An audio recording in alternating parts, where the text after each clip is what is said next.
Halo guys, kembali lagi di channel Miftahul Farid. Gimana kabar kalian? Sehat semua kan? Oke, film yang akan saya ceritakan kali ini berjudul The Lord of the Rings, The Fellowship of the Rings, yang dirilis pada tahun 2001. Oke, nggak usah lama-lama, mari kita simak alur ceritanya.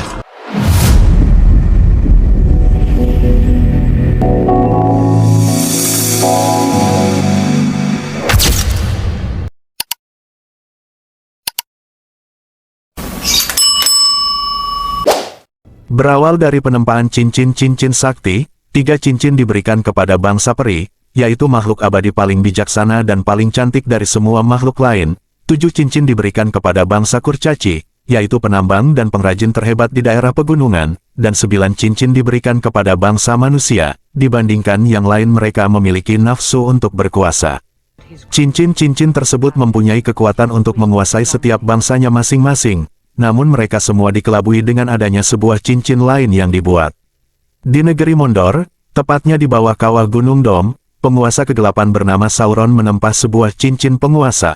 Untuk mengendalikan cincin-cincin yang lainnya, cincin tersebut mengandung zat kekejaman dan kejahatan serta hasrat untuk menguasai kehidupan. Satu cincin untuk menguasai semua. Satu persatu, Sauron berhasil menaklukkan negeri merdeka di Middle Earth dengan kekuatan cincinnya.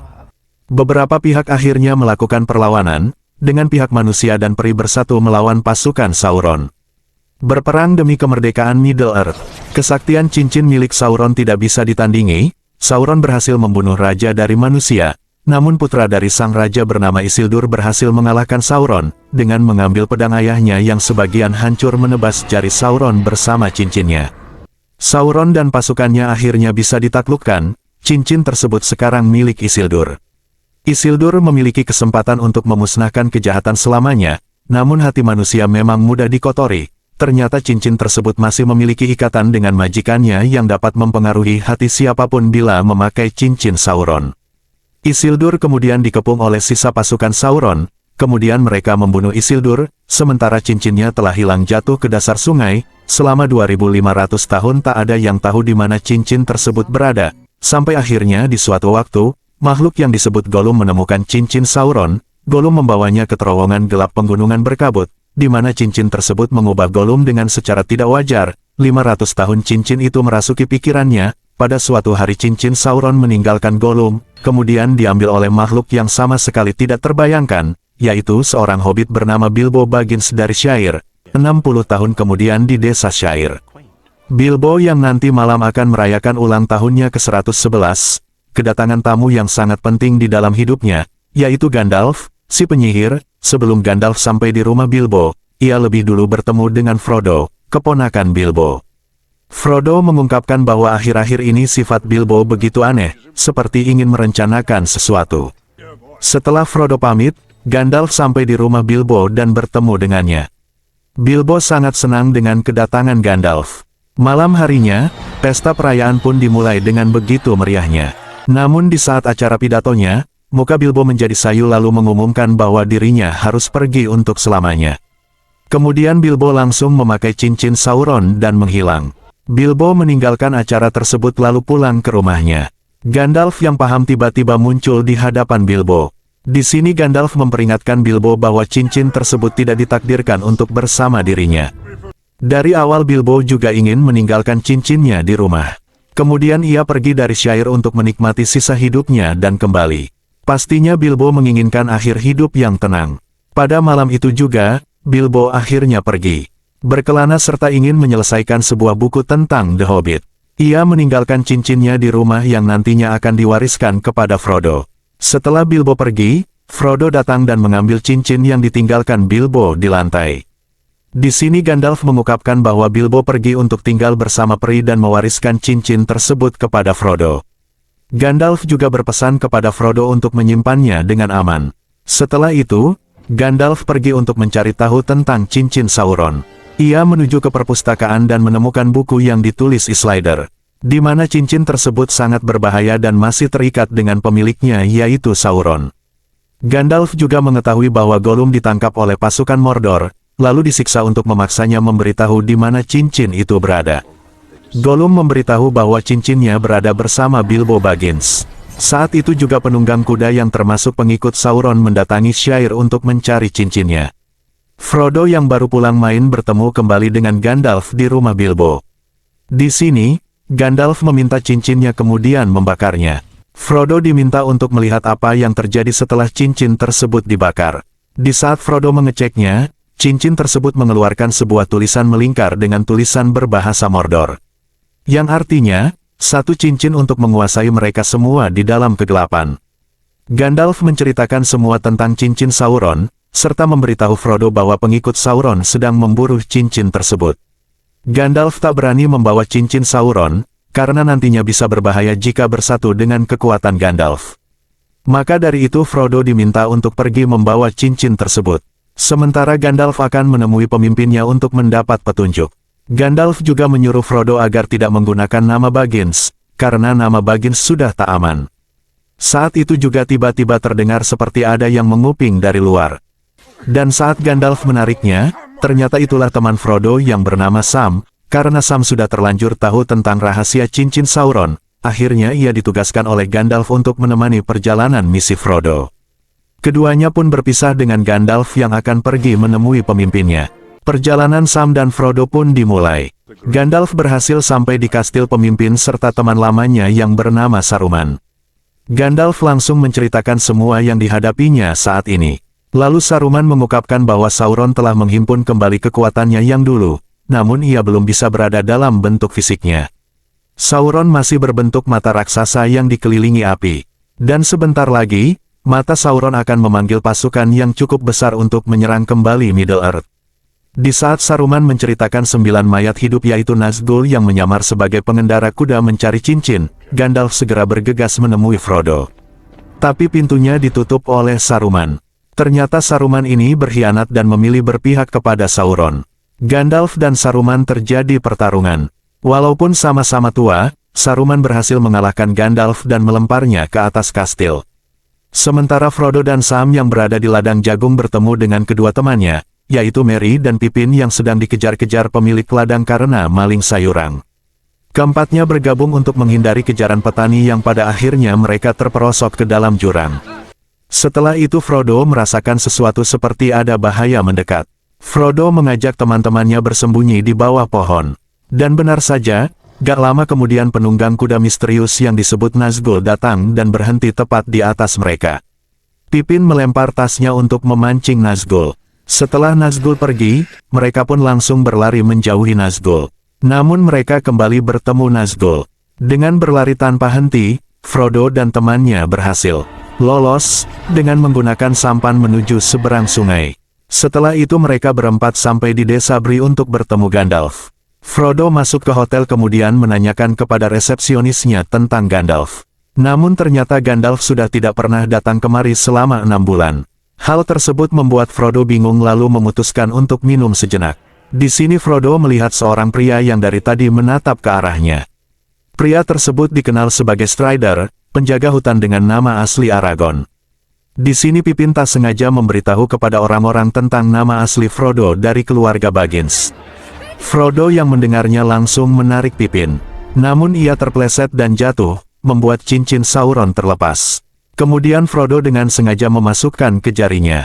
Seketika itu juga Frodo tak terlihat serta membuat para Nazgul mencium keberadaan Frodo. Aragorn yang paham segera menarik Frodo ke kamar. Disusul dengan ketiga temannya. Di sini Aragorn menceritakan tentang Nazgul yang dulunya raja-raja besar bangsa manusia.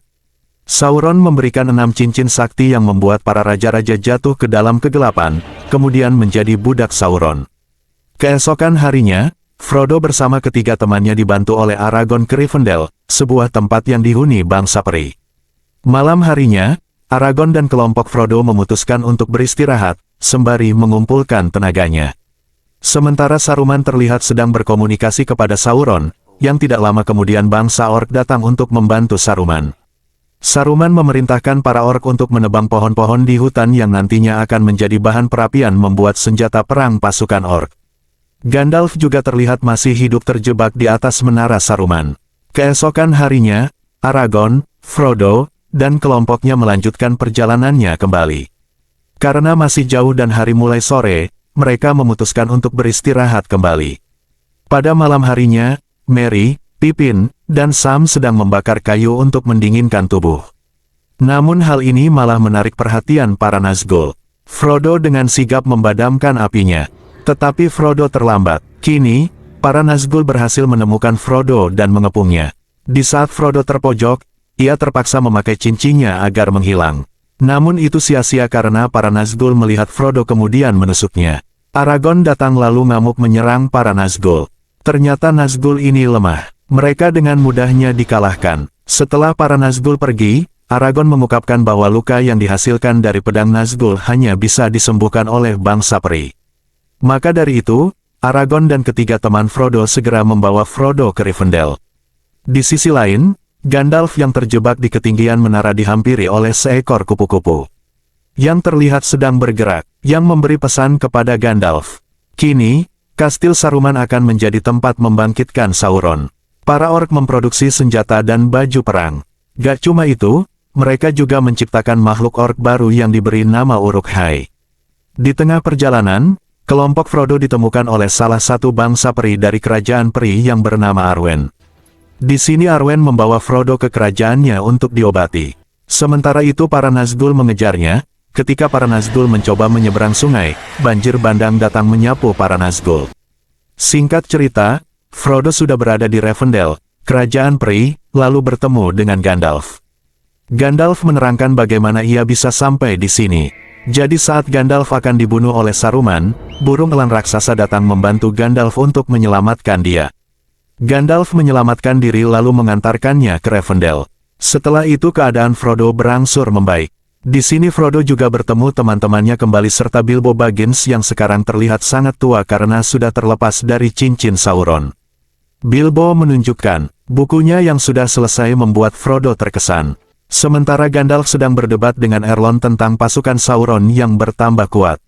Untuk menghadapi pasukan Sauron mereka mengadakan pertemuan yang dihadiri oleh perwakilan bangsa peri, kurcaci, dan manusia. Elrond mengatakan kepada semua yang datang bahwa cincin Sauron harus dihancurkan dengan cara membuang ke dalam lava Gunung Dom. Namun di sini tak ada yang berani dan malah pada cekcok. Akhirnya Frodo menyuarakan bahwa dirinya bersedia menanggung misi berat menghancurkan cincin Sauron. Berkat keberanian Frodo, satu persatu mulai bersedia membantu menemani Frodo ke Gunung Dom.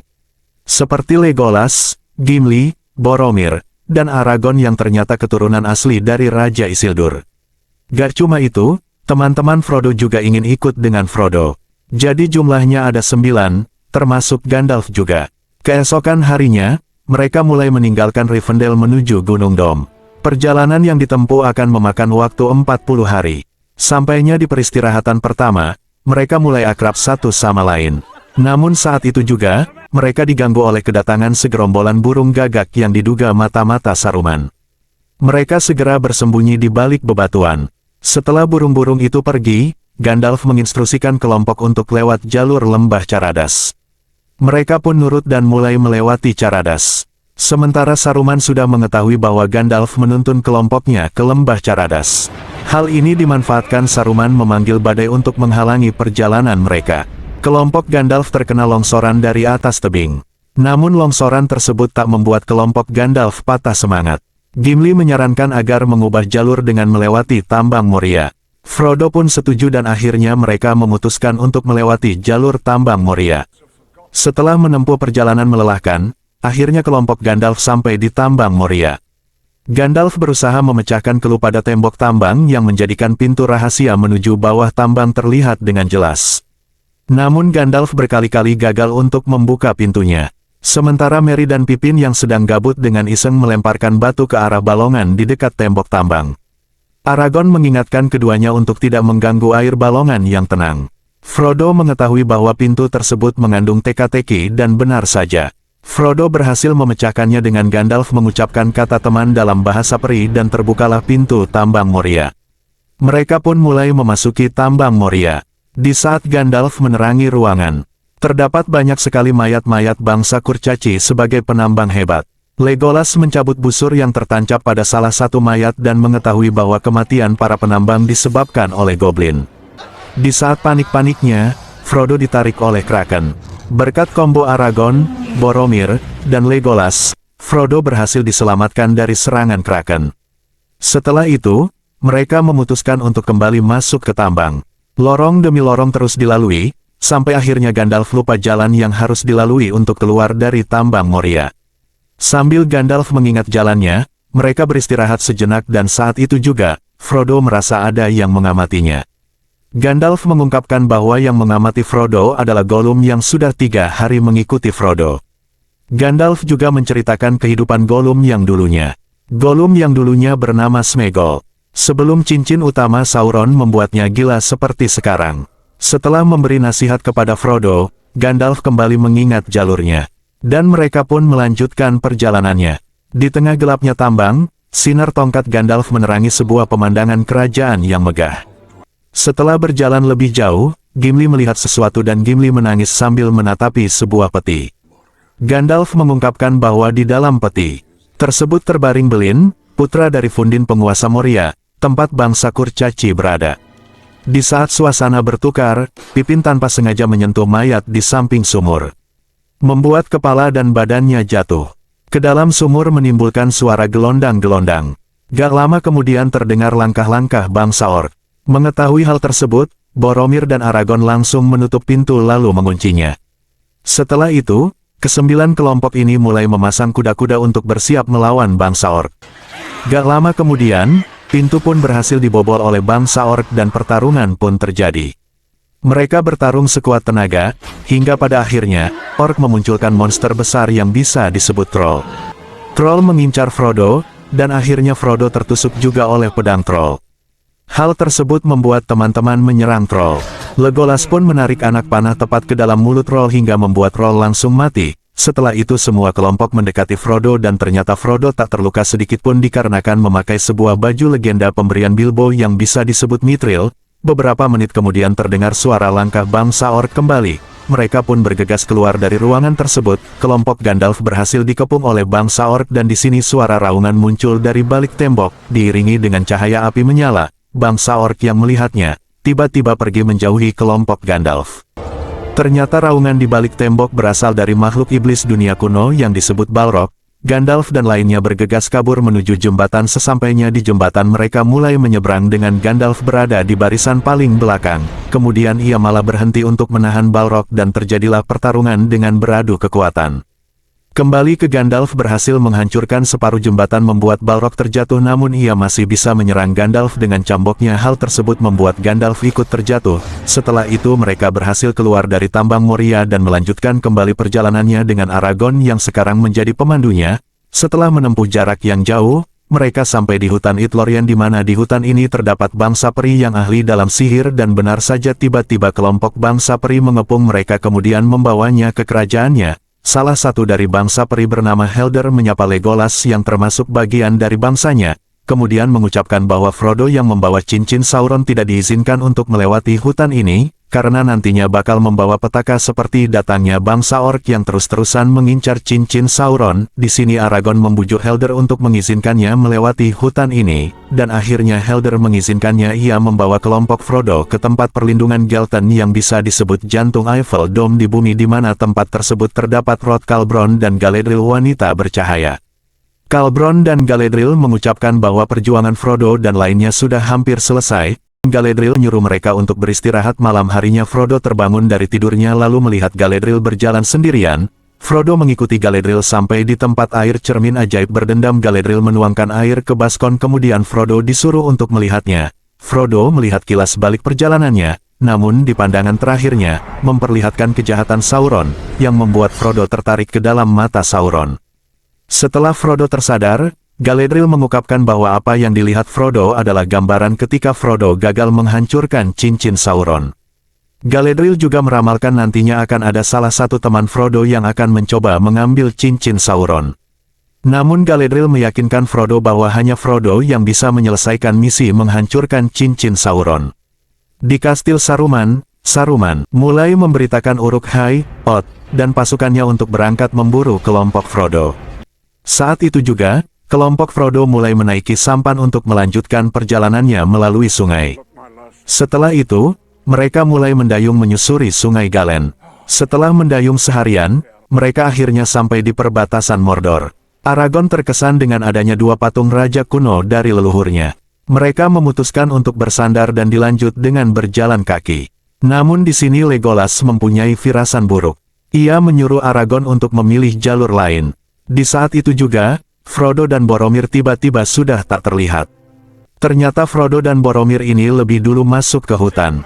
Kemudian, Boromir mencoba untuk merebut cincin Sauron dari Frodo. Dengan alasan, mengalahkan Sauron dengan cincinnya. Frodo terpaksa memakai cincin Sauron agar tak terlihat. Kemudian, menghindar dari Boromir. Setelah itu, Frodo melepas cincinnya, kemudian bertemu dengan Aragorn.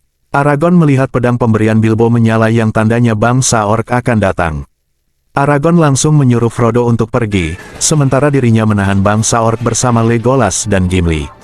Merry dan Pippin bertemu dengan Frodo dan dengan sengaja mengorbankan diri mereka agar Frodo bisa kabur. Boromir tersadar atas perbuatannya tadi. Demi menebus kesalahannya, Boromir berjuang mati-matian untuk menyelamatkan Pippin dan Merry yang sedang dikejar orc. Boromir meniup trompetnya dan Aragorn mendengar dan mengenali trompet itu dari Boromir. Legolas dan Gimli ikut bersama Aragorn untuk membantu Boromir. Namun sebelum mereka sampai ke sana, dalam pertempuran Boromir terkena 3 anak panah dari Uruk-hai hingga menewaskan Boromir. Merry dan Pippin dibawa oleh bangsa orc, sementara Frodo yang takut cincinnya akan melukai teman-temannya lagi, memutuskan untuk melanjutkan perjalanannya sendiri.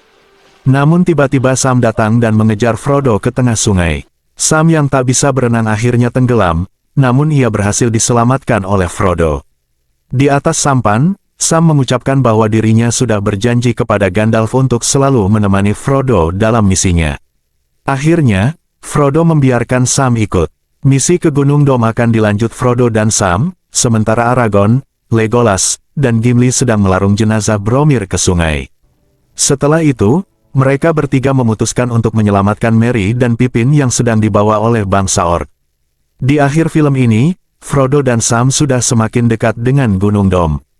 Dan film pun bersambung. Oke, itulah alur cerita film The Lord of the Ring, The Fellowship of the Ring, yang nantinya akan dilanjut dengan The Lord of the Rings, The Two Towers. Oke, sekian dari saya. Wassalamualaikum warahmatullahi wabarakatuh.